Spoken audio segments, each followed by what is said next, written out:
Welcome back to Cheddar Business. Boeing earnings fall short, but the embattled company predicts the 737 MAX will return to the skies in the fourth quarter of the year. That's just in the next couple of months. The latest report comes after yesterday's news that the CEO of Boeing Commercial Airplanes, Kevin McAllister, is being removed from the company. Joining us now is Al Root, senior special writer at Barron's. Al, this was a massive miss on the bottom line for Boeing. So why is the stock higher? Good morning. Thanks for having me, guys. The stock is up because it's been down a lot. After Friday and the internal communications that were released, the stock is down about 20% since the tragic crash. The press release that you referred to was a big miss, but it was really light on details, and they stuck to their Boeing MAX timeline for reintroduction to service by the end of the year. So, it qualifies as better than feared, but there's still a long way to go, and the stock continues to sort of bounce between this, 330 and 360, 370 range. The stock is still up on the year, Al, but I mean, realistically, do you think that the 737 MAX is actually going to return to skies before the end of the year? Most of the airline customers, and particularly some comments from Southwest and the Southwest Pilots Union, seem to indicate that it'll be early in 2020. And it goes back to separating these issues, which are, issues for Boeing the company versus Boeing the stock. Everyone still expects the plane to come back. And every time Boeing speaks, they say we're making progress. But it certainly looks like the timeline's slipping. But even if it slips a couple of months, that's still pretty good considering what's gone on. So if it gets back in February or March, I think investors would actually be happy. How big of a deal is Kevin McAllister's ouster at the company? I mean, in 2018, Al, the commercial airplanes division accounted for just under 60% of the company's revenue. Defense, space, and security was just about 23%, the next biggest segment. So yes, this is the biggest segment for Boeing, but it's still not the CEO of the entire company who's out. Right. It's interesting. So Mr. McAllister got there from GE at the end of 2016, so just before MAX planes started to be delivered. We don't have a lot of details on why. Boeing's board stripped Mr. Muhlenberg of the chairman role and made Dave Calhoun, a former GE executive, chairman of the board, and now Mr. McAllister's out.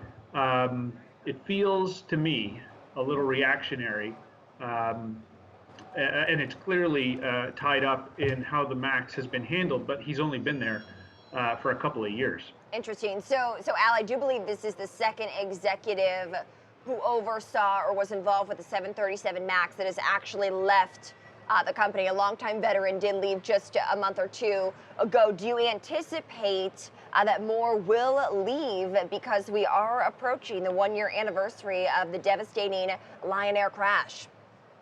That's a good point. I think, the last week on Boeing, covering it for Barron's, it's been more like, just sort of keeping track of the events versus having real opinions, because the information is coming so fast and furious.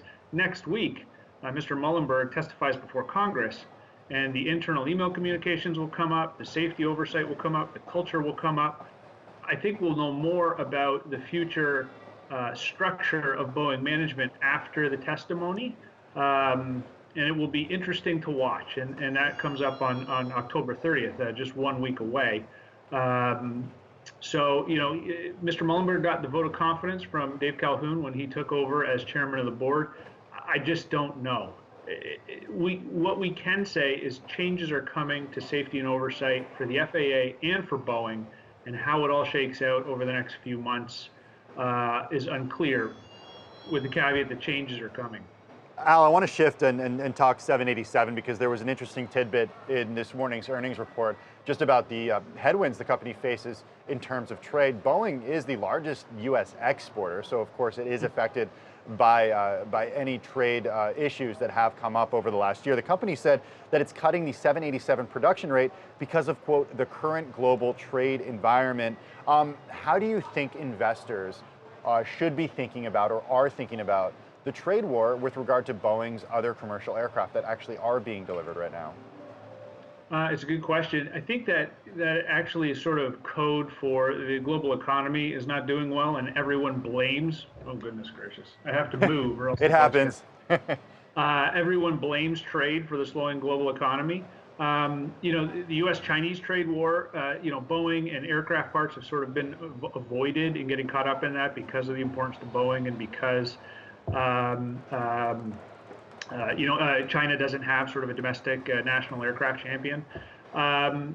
So it's an interesting thing because, up until this point, aerospace has just been great. The aerospace supply stocks have been great despite the 737 MAX woes, up about 30% year to date.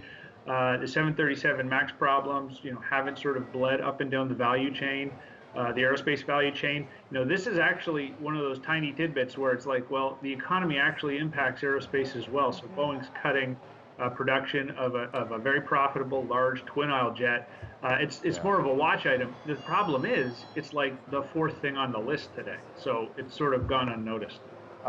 Certainly an important element to those earnings report. Al, thank you so much. It's always great to see you. We appreciate your time this morning. That's Al Root, Senior Special Writer at Barron's.